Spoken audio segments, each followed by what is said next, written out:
When gazing into the eyes of a grieving mother, I observe how her pride flows like untamed rivers, almost as if it has no banks or boundaries. You can see how her pride leaves behind a stainless residue of sorrow. She is now an open sore, a terrain of heartache, a plateau of pain. She confides in her own misery, wondering how is she going to make it through her tomorrow. She attempts to borrow happiness from old photos, those frozen moments when things were normal, her tears have a red. She is unable to get rid of that deafening cry for help, a cry which haunts her at night in her moments of rest. Sanity seems pointless. She stares out her window with the children that play in the street. She is jealous of their laughter. They partake and play without a worry in the world, just children being children, oblivious of life's many struggles. Growing up, we aren't trained to deal with death. We are just told that it creeps in like a thief in the night, stealing as many exhales as possible, replacing the last breath with death. These tears were unexpected. She kept them safe and sheltered for another time.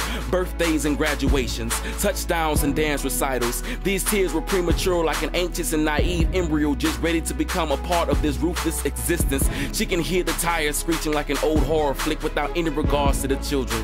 She was just getting home from the factory with groceries in hand. Her children knew that it was time for them to retire for the night, yet they begged their mother to allow them to stay out a little longer. She genuinely obliged their request. She smiles at her daughter, blows a kiss at her son, walks up the stairs after a job well done, drops the groceries, picks up the mail, shakes her head, nothing but bills. Then time stood still. All she heard was they hit the babies. Mother drops the mail and hurries outside. In an instant, death struck her eyes. Migraines and sharp pain struck her chest right behind her left breast. But good thing it wasn't the driver's fault. The asphalt was new. We know how these hit and run drivers always have some stupid excuse. The blood kept the people at bay, but the mother wasn't prepared for such a sight. Both of her children, her son Pride and her daughter Joy, lay parallel like blood-stained angels. The mother kneels between them both with both in her arms, praying that this was all a terrible nightmare or hallucination, but she knew it was really happening. Police sirens break the neighborhood silence. She holds the children close to her bloody bosoms, telling the paramedics, "You are not taking my babies, they are all that I have to live for." And here she is a week later.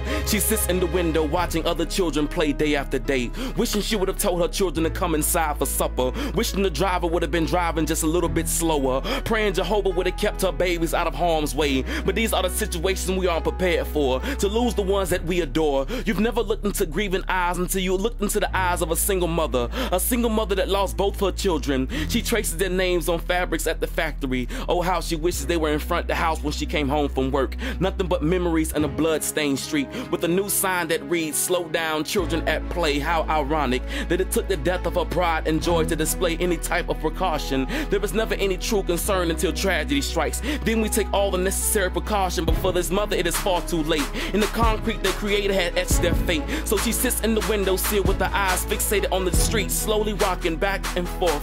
Imagine her children playing. A single tear finds its way to her lips. It leaves a narrow trail for others to follow. She then gives a soft smile and says, "My pride, enjoy." You feel me?